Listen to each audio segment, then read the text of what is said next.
Hello, I'm Oliver Ukereghe, and this is Elodie Wohlers, and we are MajorTim.space 2024 to 2025 Young Ambassadors.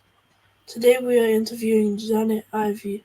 Janet, could you please introduce yourself? Yes, I certainly can. But first of all, let me just say to Oliver and Elodie, it is a privilege to be here with you today.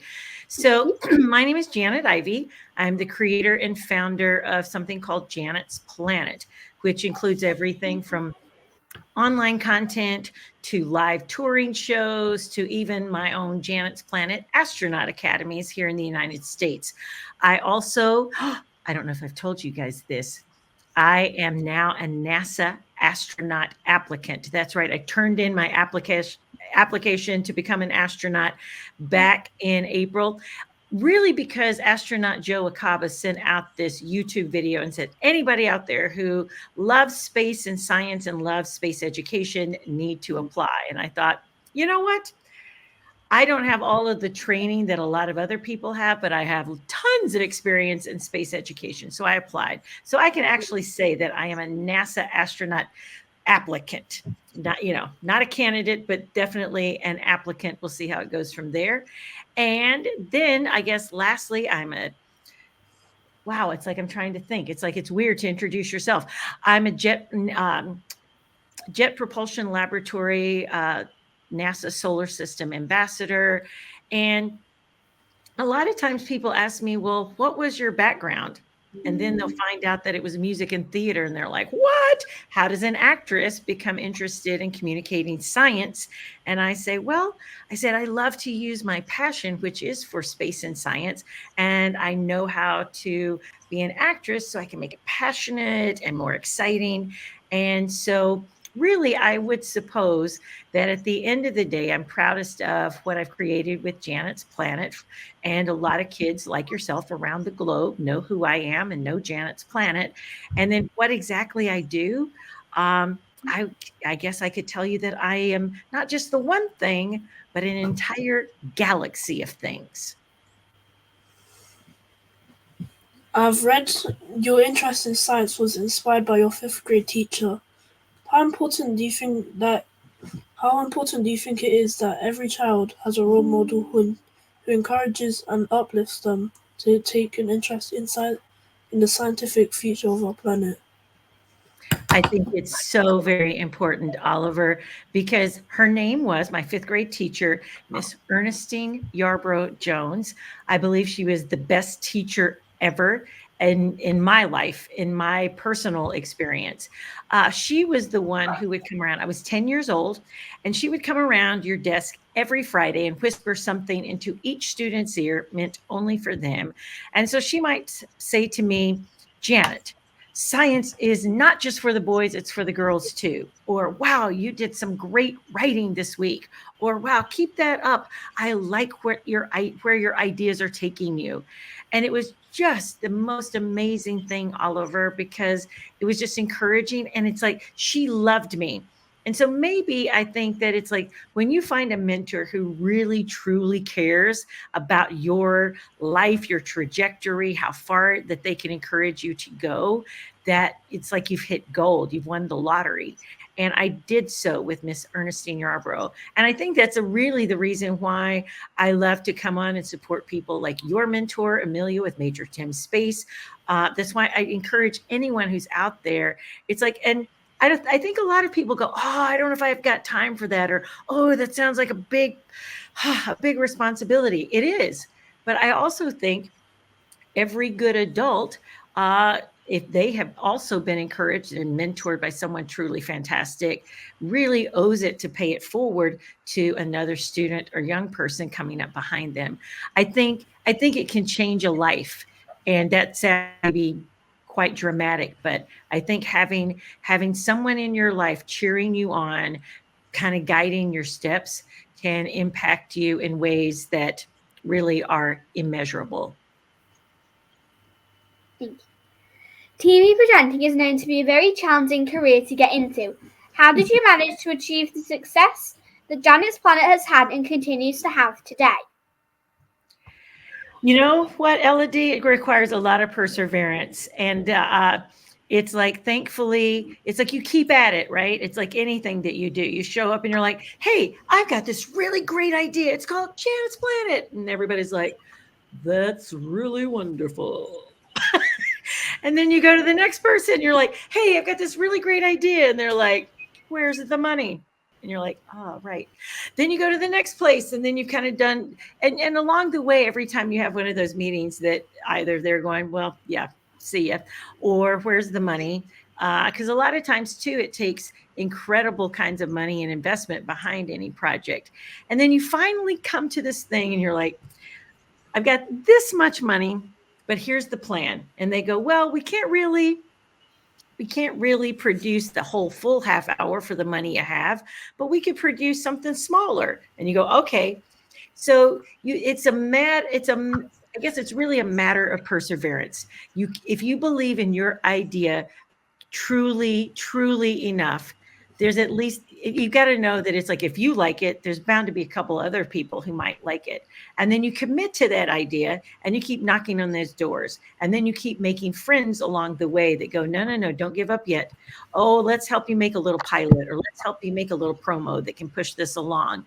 And then you finally get the doors open at public television in Nashville, and then broader public television happened. And then we started producing online content, and with YouTube and other platforms like Roku and Amazon, we were able to get on there. So the truth of it is, I've been doing it a really long time too.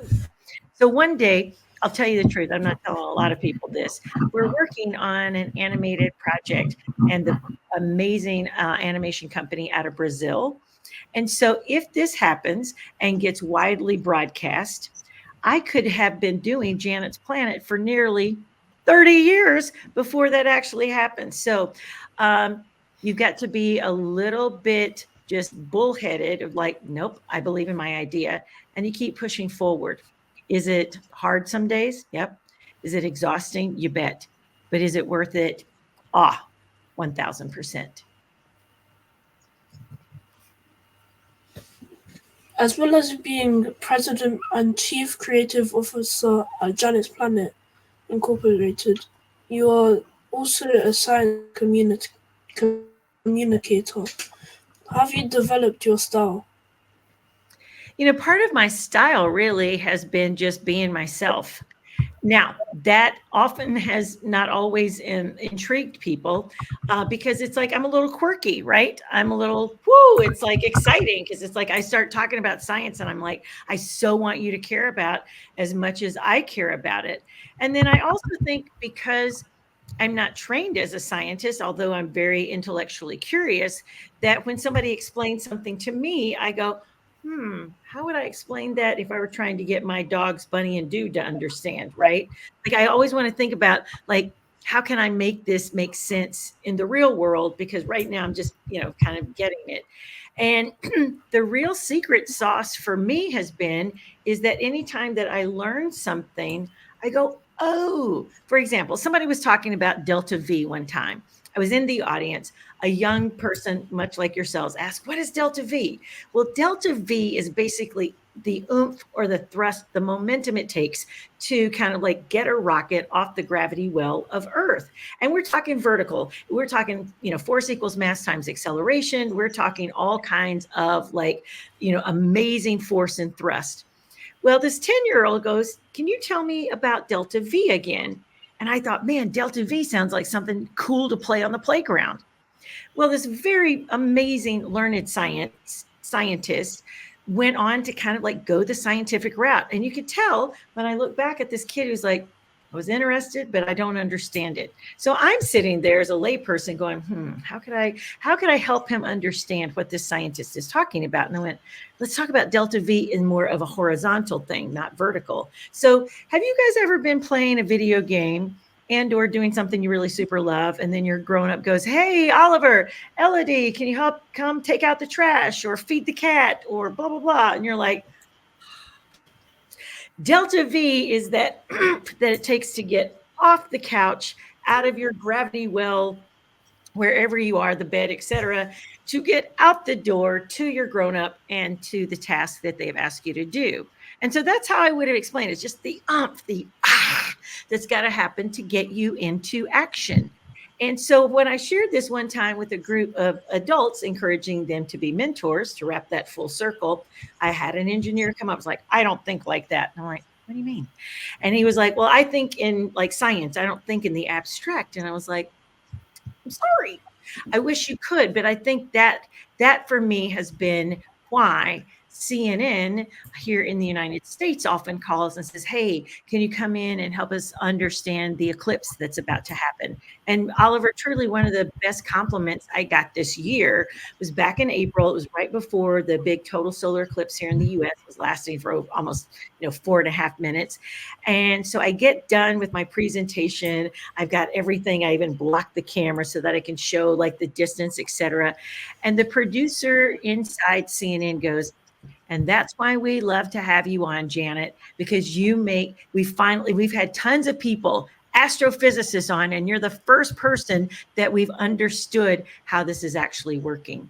And granted, that's also because typically I'm working with students your age, kind of 3rd through 8th grade, and everything. So I think I boil it down so that I can understand it. It goes to what Einstein says about if you can't explain it simply, you simply don't understand it. So that I think is one of the ways that I have become my own brand of science communicator, and that's my style.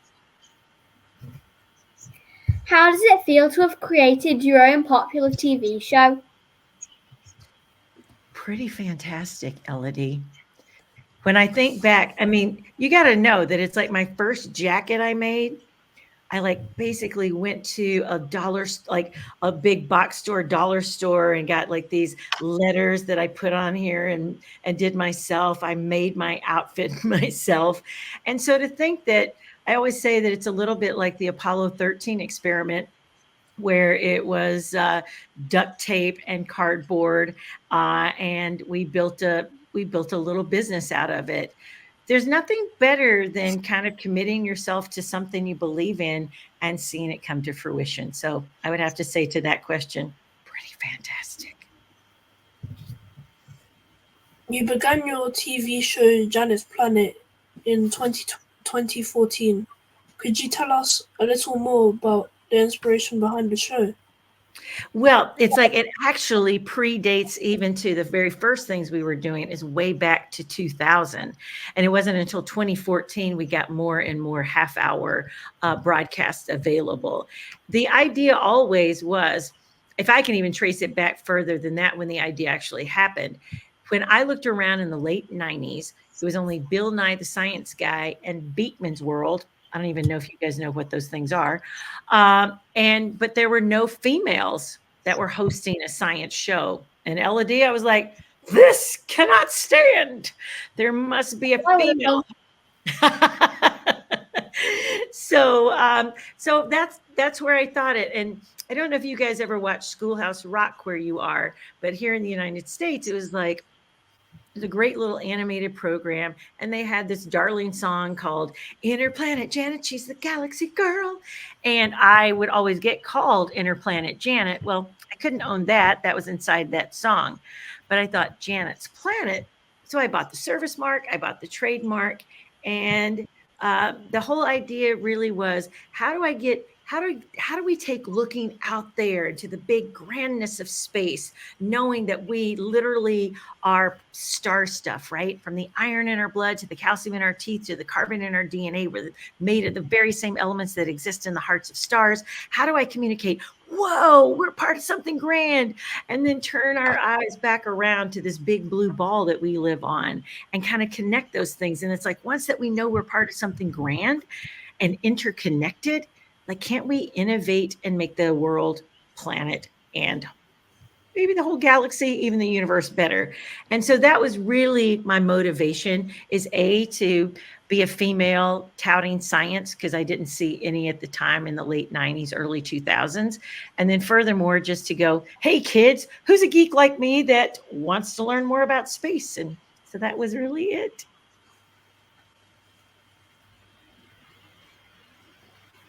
Are you personally involved in the creative aspect, in the creative process of the show? I am, love. Here's the thing. I love to write. And so it's usually when I am, like, say we're writing scripts and everything, I'll have a couple of other writers. And what I'll do is, because it's like sometimes I'm more big vision, I can see it, and then I need I need to hire other people to do the smaller bits and or write it down. And then I can go back, go, oh, no. This Janet would say this, or this character might say this. This is how I would do it. This is how I'd say it. So usually I love to be part writer, and then definitely as we're filming and everything, I'm sort of self-directing. I do have a director, editor, and other people on set. But I'm choosing a lot of the backgrounds, a lot of the pop-up videos. When we were doing the show about exploring microgravity and I got to fly on the parabolic flight, I would know the takes. We would go. Sometimes it's like you'll do 1 or 2, 3 takes, and you're going, which one is the best one? I would get to choose which takes those were, because I know me and I'm a little vain, and I'm like, ooh, I look slightly better in that particular little cut. And then I would go, oh, but I think we need to add a little more information. Let's add an animation here. So I am very hands-on, sometimes to the chagrin of my editor. They'll go, oh, she's going to ask for another change. It's like, yeah, you're going to bet I'm going to ask for another change if I think we can make it even better. So I'm highly involved. After all, it does bear my name.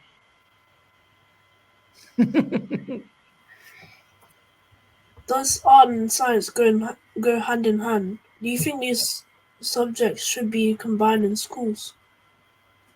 Say that very first part, Oliver. I think I heard all of it except those first couple of words of that sentence. Does art and science go hand in hand? Oh, you have just asked me one of my favorite questions to answer. Absolutely, art and science go hand in hand. And are you both artists? Do you both like to draw, make stuff, create, right? Okay, but do you both also love your science, right? Okay, so here's the thing that I think we get wrong. It's like, let's look back at Da Vinci, beautiful scientist. He let his art inform his science inform his art. He didn't think there was any real reason to keep those two things separate, right? But again, a lot of times what we'll do is like, oh, you're artistic, you're creative, let's put you over here in band art, blah, blah. And then we go, oh, you're very scientific, let's put you in math, science, etc. And I think it's blended. I mean, I want you to remember it's even a reason why scientists need creativity. Scientists, astronauts, explorers, anybody face unexpected challenges and situations that require a lot of creative thinking. And even if we just go back to the creative thinking that was required during Apollo 13, it's like they had to figure out a way for this round hole and this oxygenator to fit into something square. And listen to what they were working with on the ground. I mean, they had to also use the materials they had on hand, which were basically tape, cardboard, plastic, and duct tape. And so I think we do all of ourselves an extreme injustice when we separate out art from science. I mean, it's almost kind of like that story I was telling you before, when I could see as a creative how to explain something more simply so that this kid does not lose interest in delta V, right? But that's partly because that's the way my brain works. There are many scientists who actually go and take a communications class so they can communicate their science better. And even that's an art, the art of communication, the art of making the audience want to hear more of what you have to say. So I think it's ever critical. I think art and science should be taught right alongside each other without question in schools around the world. Fred Hayes, the Apollo 13 astronaut, is MajorTim.space patron. And he's quite wonderful. That is pretty great. Have you guys, I don't know if you've had a chance to, or anybody out there, to really go and watch the movie Apollo 13 or read about it. I mean, the entire team was working very hard, and it took a creative kind of like out of the box bit of artistic thinking. And I always think too that anybody who can compose a symphony, that same brain that composes the symphony, plays the piano, plays an instrument, is also part of that same brain that composes a beautiful, exquisite science experiment. So I just think that we need to start to think about critical thinking as creative and critical thinking, right? It's more creative thinking. It's like, how could I solve this? So yes, thank you for asking that, because I'm a big fan of the art and science being taught together. Which aspects do you find most rewarding when teaching the next generation? Oh my gracious, there are too many. So when I'm teaching students like yourselves, like I did, so I've already done 3 camps this summer, and then I've spoken to have performed my live show of the solar system in front of almost 29,000 kids so far this year.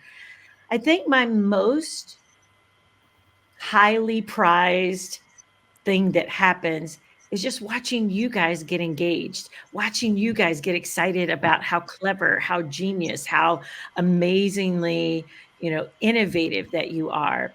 So the other day, this is a prized possession that just happened, right? So we were building basically cardboard tube. Oh, bless you. Cardboard tube space. We were talking about space roller coasters, because get this, a roller coaster on Mars will go 62% slower than a roller coaster here on Earth, because there's 62% less gravity on Mars. So that means that vertical drop, you'll drop slower. So from that potential energy to the kinetic energy, or potential energy to that gravitational acceleration to kinetic energy, it's going to go slower. So all the kids were like, hey, that would be cool, because then I wouldn't be so afraid. But if you've ever ridden one on Earth, you might be like, yeah, this is just a so-so roller coaster. So as the kids were building, and one kid was like, I need something, and I was like, there's an entire table of supplies. You may go find anything. You can use anything on that table to, build and finish and construct your roller coaster. Then this other little girl goes, you know what? This activity is a lot like Minecraft, but only in real life. And I'm like, oh, tell me more. And she's like, it's like Minecraft, because we have to go hunt for supplies to build the thing. And the other kid goes, yeah, it is a lot like Minecraft. You guys, Janet's Planet Astronaut Academy just got kind of like compared to Minecraft. It was a win. So anytime, and then another little girl this week, because a lot of times my role as a facilitator of some activities, Elodie, is just to go, I'm just going to give you a little prompt. What if? And then I'll walk away, because you guys will always come up with better ideas than I ever could. It's just I'm kind of just prodding you, right? And then this little girl comes up to me. She goes, I think I'm going to call you Miss Idea instead of Miss Janet, because you've got some really great ideas. It's like, and so do you, because you're building on them. So I would have to say my grandest moments are always those where I feel like I sort of like added fuel to their rocket, and or struck the match and got them ignited, and that kind of like propelled their rocket themselves into their next place of realizing how good, great, and clever they are. That's probably my most proud moments. I did a little drawing of 1 minute. Oh, look at you. Look at, slide it to your right. You're right. Oh, a little further right. Oh. Earth, zoom, Mars, less zoom. Well done, you. Well done. I noticed that you're also an author. How many books have you written, and do you have any plans to write any more in the future? I do. So the very first one I wrote was a picture book, and these 2 latest books I've written are part of my Unsung Genius book series. And it's really touting I'm calling it the Unsung Genius series, because I may eventually include some people that, from both genders. But right now I'm concentrating on just heroines of science that you might not know of. Now, you guys being where you are may have heard of Mary Anning. Have you heard of her? You've heard of her. Elodie's had. So Oliver, We did a project on her at school. beautiful. A lot of people now, Oliver's not really recognizing this name. Mary Anning was the first paleontologist before the word was ever invented. So that book is called Daring to Dig, Mary Anning, Fossil Hunter. My second book is on Wally Funk, Aviator Extraordinaire, Faster, Higher, Longer. And Wally was one of the members of Mercury 13. She and those women had tested and were doing the same tests as the Apollo astronauts, and really were doing better on some of the tests than the men were, and should have been some of the first women to space. But Wally never ever gave up on her dream, and when she was 81 or 82, got to fly on a Blue Origin flight, a suborbital. I think she would have really loved an orbital flight or a trip all the way to the International Space Station, but she flew an suborbital flight, went up to the Kármán line and got to see 4 minutes. So my next one that I am working on is about a scientist called Cecilia Payne. Anybody know her? Don't know her. Oh, she is fantastic. And she's a lot of the reason we understand stars, what they're made of. And so that's pretty exciting. So yes, that I'm going to write more. It's like I said, I've always loved writing. I write part of my scripts and things for Janet's Planet. And if we even want to like piece this all together to one of those earlier questions you asked me, where and who encouraged my writing?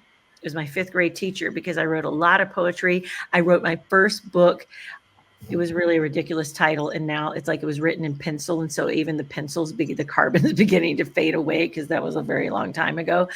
But it was called Memories Last Forever. I wrote 100 pages for this book. It was about me and my 3 friends back in the 1800s. It was hilarious. I think I'd been reading also a little too much Little House on the Prairie at the time.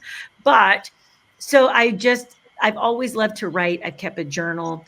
And so you never know. And I've got even a good friend, Jennifer Swanson, that has written 50 books for National Geographic Kids. So I'm not there yet, but I'll keep writing for certain.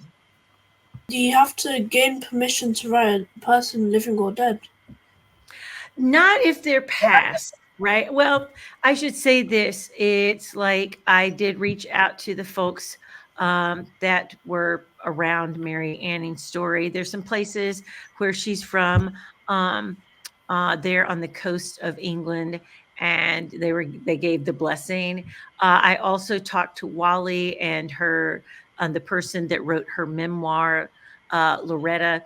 And so with Loretta's permission, we used a lot of that. So Wally and Loretta are listed as co-authors of that second book. So it is a lot of times you just have to, again, it's not about plugging it into ChatGPT and, producing that. It's about doing your research. For Mary Anning, I probably read 20 or 30 different books about her that had been written, or some stories, online articles, and then things I couldn't find, we sort of pieced together.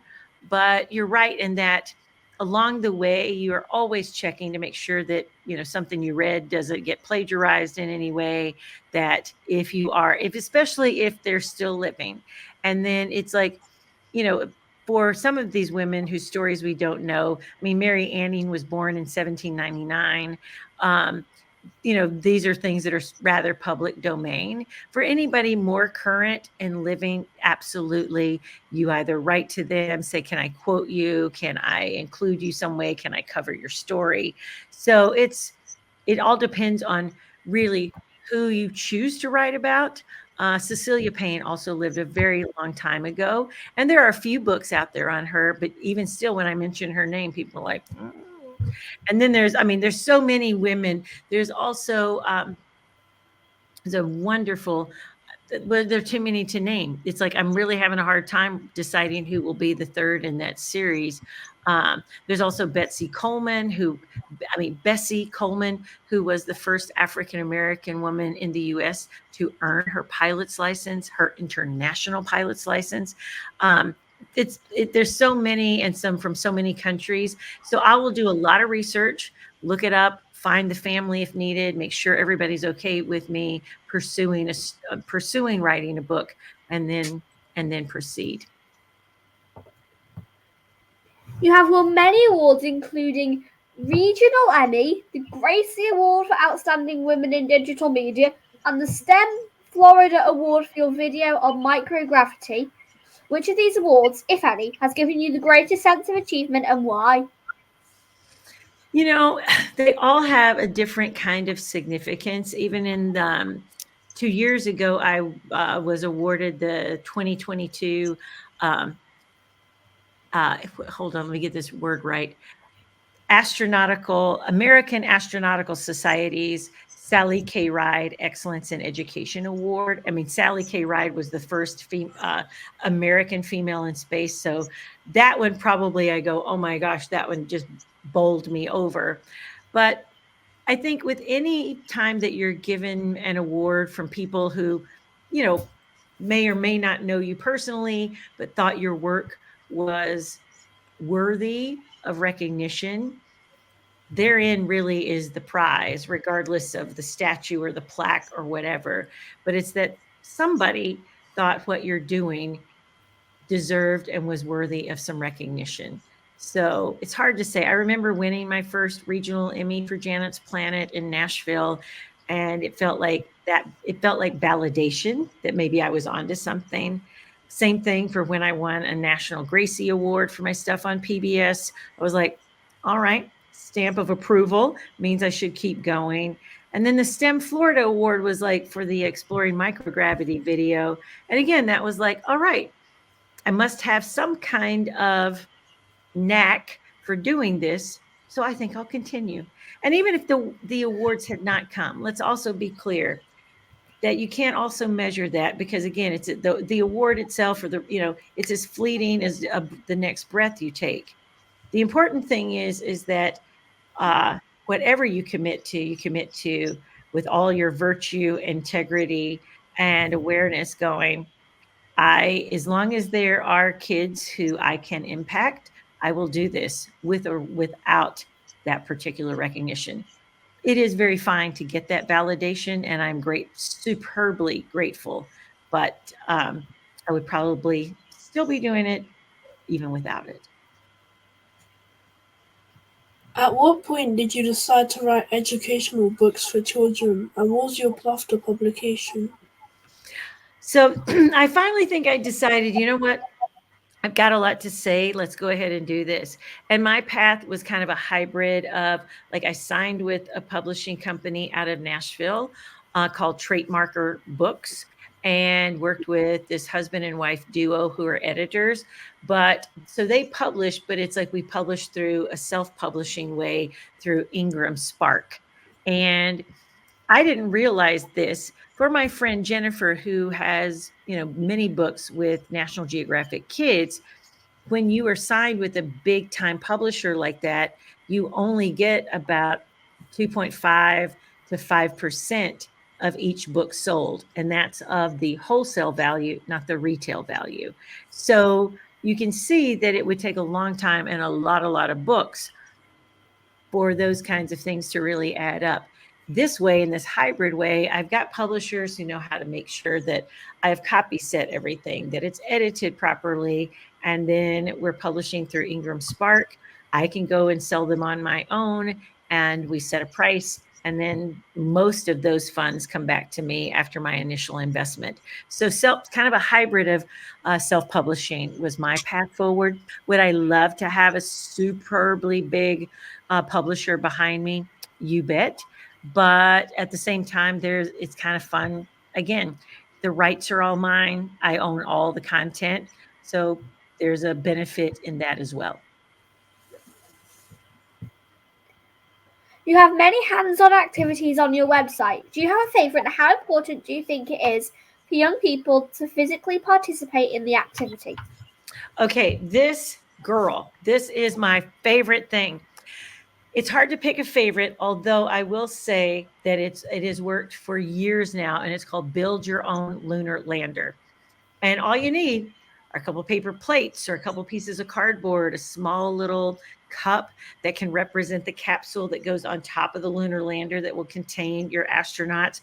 You can get a couple of cotton balls that can represent your astronauts. You put them in, and then you can use straws to be the lunar limbs. You can use any other things, index cards to create a little, maybe friction and air resistance as it's floating down to the surface. Remember, the moon only has 1/6 the Earth's gravity. So yeah, if you weigh 60 pounds on Earth, you only weigh 10 pounds in the moon. So you got to think about it has no atmosphere. What are you going to use? Then you could take the same cups, put them underneath kind of like whatever platform you're building, kind of like your safety and where those astronauts will sit in their capsule. You can put and pretend like we built and put retro propulsion engines on there. You can make a slide or a ladder for them to go down. And kids never, ever fail to totally shock me with their cleverness when we build them. And it's always great. It's like I can show you all the models that NASA's considering, and then it's fantastic to see what students like yourselves build. So that's probably one of my favorites. And the reason I think it's so important is, would you raise your hands, the two of you? Do you do more time writing or do you do more time typing and swiping? Elodie. Writing. Okay. How about you, Oliver? Probably typing. So what we're finding is with digital natives, as you yourselves are, you've never lived without a screen, a computer, an iPad, etc., right? I didn't grow up with any of that. We didn't even have a computer. Like, I don't even think my high school had a computer. I didn't encounter a computer till I went to college. And it was like, whoa. And I mean, I was still using my typewriter because that was easier. So because you guys grew up as digital natives, sometimes you guys don't have the same hand strength as people before you. Do you have any trouble tearing tape? Or do you know friends of yours who can't tear tape worth anything and they ruin almost a whole roll before they can get it cut? Anybody? I can't tear tape with my mouth. I've tried with my hands and I've done it a couple of times. Okay, so part of this too is just knowing that it's like you grew up as a digital native. You're swiping, you're maybe not digging. And so one of the things that I super love about getting kids' hands on these activities is that all of a sudden you might be manipulating your fingers in ways so that you have a lot more dexterity with these 10 digits than you do without doing those things. So there's a bit of method to my madness where I just am going, I'm just wanting to make sure that you've got age appropriate hand dexterity for twisting, turning, building, etc. Because digital natives tend to you need to use your thumbs typing on a screen or a phone, or you're swiping, and we are noticing a decline in basic hand strength and dexterity. So that's why I think hands-on science. And plus, it teaches you a lot. I mean, even when we were building space roller coasters this past week, basically out of cardboard rolls, like paper towel rolls or toilet paper rolls, right? And they're learning is like, oh, here's the angle. Oh, this is the vertical kind of like slope that I need to give the best kind of going from potential energy to kinetic energy that's going to get the grandest speed. You're really learning physics and some other kinds of like incredible kind of science principles just by starting to kind of construct some of these things. So there's the science involved, there's the physics. Those are all those things adjacent to when we get our hands on science. You floated in microgravity aboard a zero-G plane. What was that experience like? Oliver, it was amazing. Best roller coaster ride of my life. Because basically in a parabolic flight, they do these things, they perform maneuvers called parabolas, right? So the pilots fly up at about a 45-degree angle. And then as they top, kind of like what you would consider this sort of like, little curve and wave, almost like you're going up like on a roller coaster and coming back down. as they top the very top of that wave and they begin to fall over it, they reverse the engines so the plane is falling, everything inside the plane is falling, and that's when you get to experience about 20 to 25 seconds of microgravity. On the first couple of parabolas we did, there was Martian gravity and lunar gravity. Guys, I could do fingertip push-ups. I can maybe do 5 push-ups, and they're not great here on planet Earth, but Elodie, I was like, I was doing fingertip push-ups. And then what was really amazing is one of the last things they did is I kind of pulled myself really tight like this into a little ball, and 2 astronaut candidates threw me back and forth like a human ball. Don't try this at home on Earth. But yeah, I got to fly twice on a 0G plane. It's a lot of the times the way they're training astronauts and doing experiments about how things work in microgravity versus here on Earth. And the weirdest thing about it, though, was, Oliver, is that your inner ear, your cochlea, is sort of what kind of regulates what is up and down. It sort of kind of keeps you from like feeling, kind of like, okay, I know which way is up and down. I know how to orient myself. In microgravity, I don't know what's happening to your inner ear, but honest to goodness, you can't. Like, I knew there was one time when my feet were up here, my head was down here. I knew that down here was the floor. There was my head. So I was like, I still feel like I'm right side up. And they say that happens all the time for astronauts in space aboard the International Space Station. One might look over at the other, and one's got his head down here and feet up here, and she's here, and our feet are there. It's like, I'm right side up. And then that other guy might go, no, I'm right side up. So that was sort of a very interesting experience just within my own brain to go, which way is up or down. You have given TED talks. Are these aimed at young people, and are there more planned for the future? So my first TEDx talk was all about awe-inspired science, and awe was the acronym for art, wonder, and experience. So it's where I really made my case, Oliver, for how I believe art and science should be taught alongside each other. My second TEDx talk was for youth, and it was called How to Inhabit Your Very Own Planet. And it mainly had to do with a bit of my kind of story of where I got to do and be Janet of Janet's planet, but also just an admonition to all of us to inhabit our very own planet, kind of like #PlanetU. And that encouragement to what is it that you do best? What is your superpower? What is it that you could bring and make manifest in this life? What is it that you are here to do with your one wild and amazing life? And in it, I hope the kids really heard me that, you guys realize you guys are thermodynamic miracles. Thermodynamic miracles here on Earth. The chances of both of you being here, or either one of you being here, and even myself, everybody really, is 1 in 400 quadrillion. There's a greater probability that you would not exist at all. In fact, that equation looks more like 10 to the power of never. And yet, here you are. And so that real question for that particular TEDx talk was to ask kids, what will you do with this one wild and wondrous thermodynamic life you have? So I would love to do another TEDx or TED talk. I'm working on an idea right now called Team Human. And it's really basically all about, it's like there's no way in the world that we can ever go and live on another celestial body or even another planet and expect us to do better there if we're not better kind of like human beings to one another here on planet Earth. So you might hear a good speech about Team Human coming up soon. Would you like to travel into space yourself? Absolutely. Today, sign me up. All I got to do is just, kind of like brush my teeth and get to the launch pad. Absolutely. Because everybody that has gone up says that their lives are forevermore changed just by seeing and looking at that blue ball in the midst of like really, really complete darkness, except for those fixed stars, and realizing that from that far up, you don't see boundaries or borders or this country or that. You just see, oh, we're just all one beautiful, amazing planet of humanity. And so from just to see it from that perspective experience, to have that experience of like my head going kind of wonky and not knowing which is way or is up or down.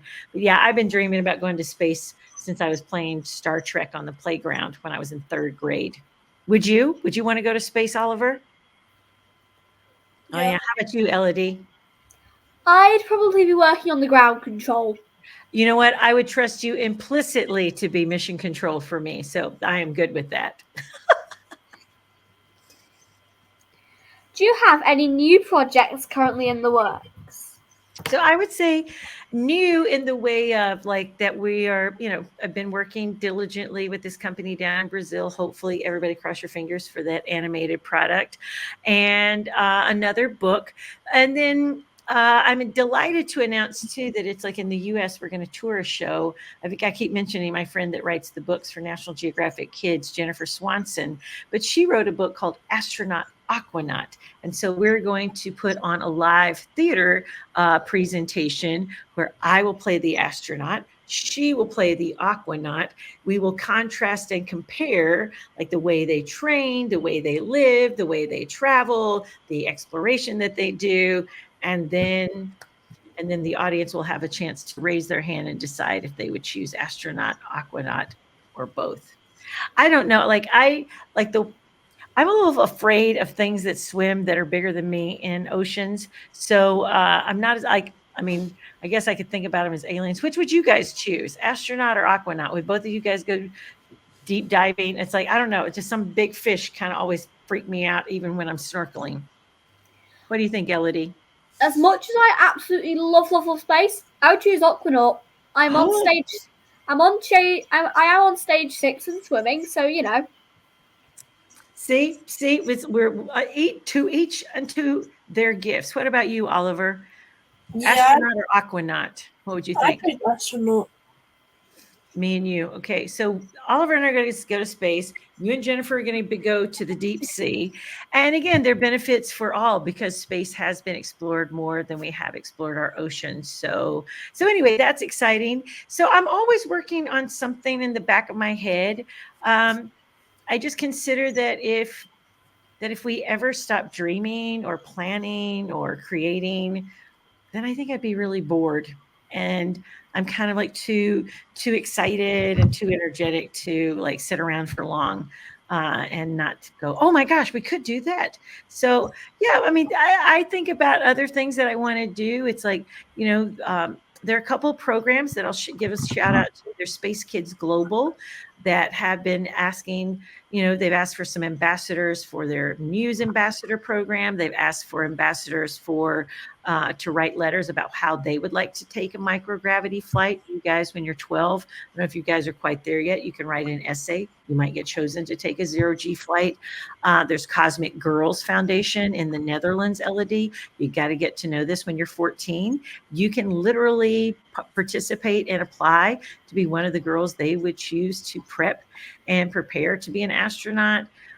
There's all kinds of programs. There's also one called Trust, or TRU5T, with Dr. Cyan Proctor and Mike Mongo. They're planning on taking all students, or not all students, but students from every country in the world that they can, and prep them and pick out certain ones every year and take them to space. So there's lots of amazing opportunities out there. You just have to make sure that you're looking and that your mentor is constantly seeking out those on your behalf. Do you have a dream project that you would like to work on but not yet had the opportunity? Let me think on that one.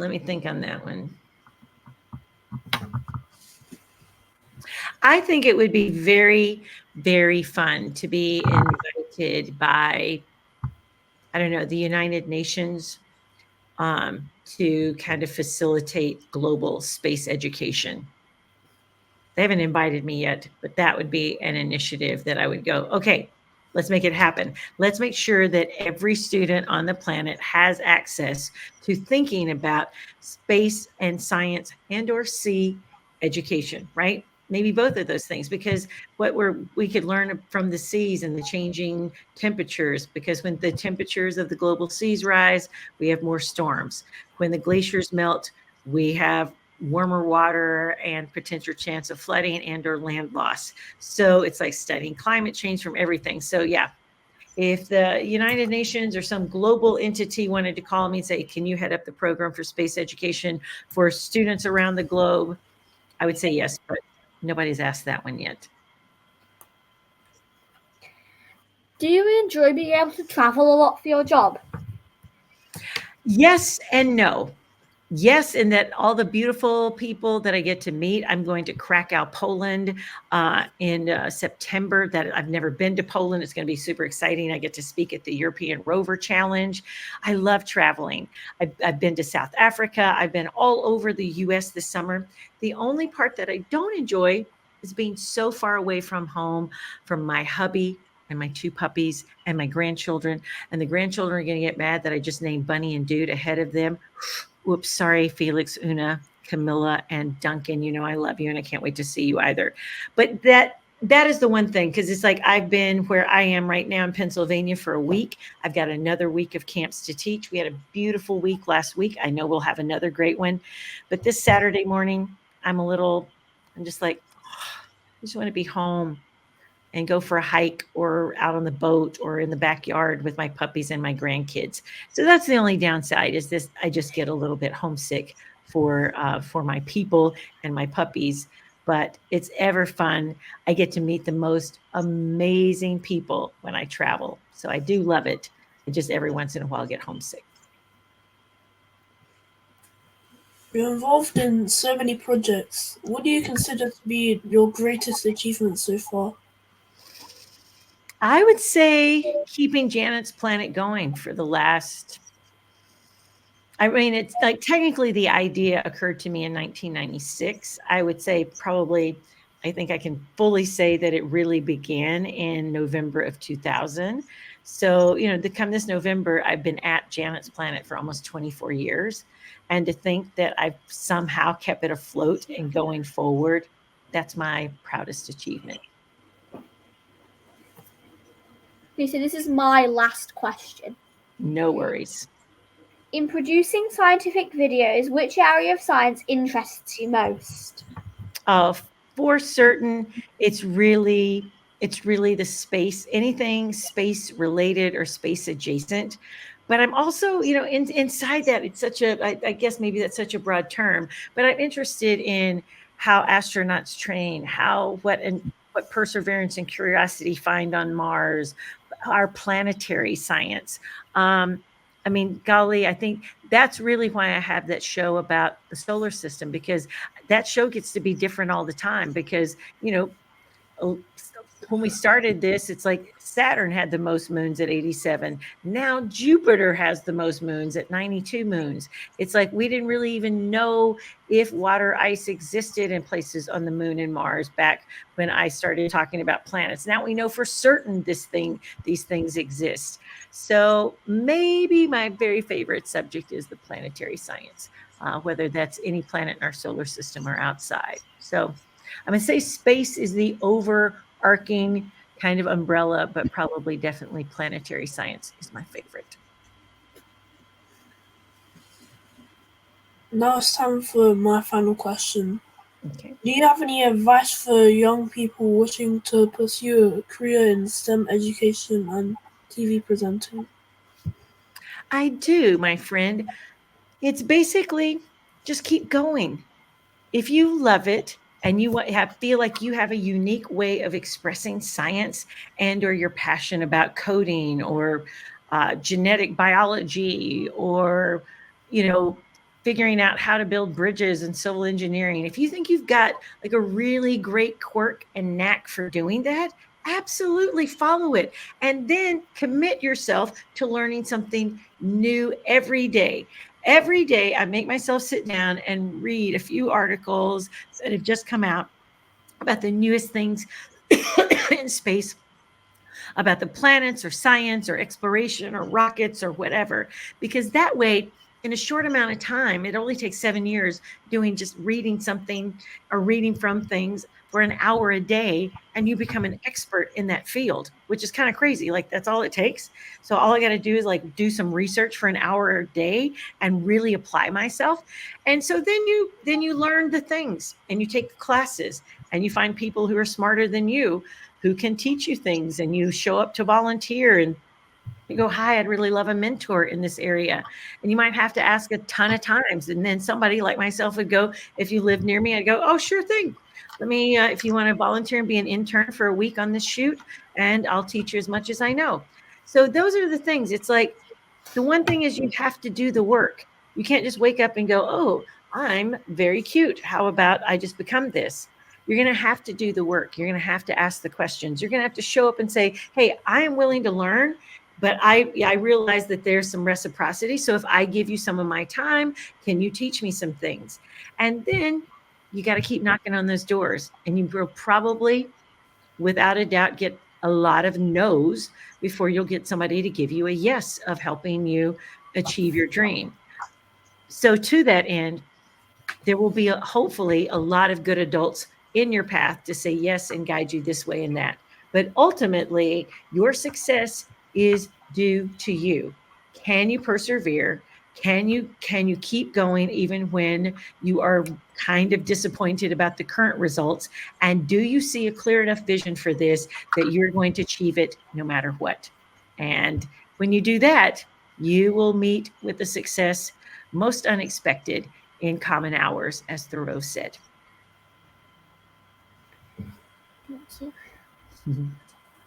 Thank you so much, Janet, for this interview. It has been an honor to speak with you. And it has been an honor to speak with you two world changers. I cannot wait to read someday. I'm going to be reading all about exploration, and there will be Elodie that's just discovered something weird and amazing and protecting coral reefs out there in the oceans. Oliver will be on Mars, and I'll be, by gum, they interviewed me for a podcast one day. Thank you guys so much, and have an incredible, incredible day. And thanks to MajorTim.space for having me on. Thank you so much. I've really, really loved it. Thank you, love.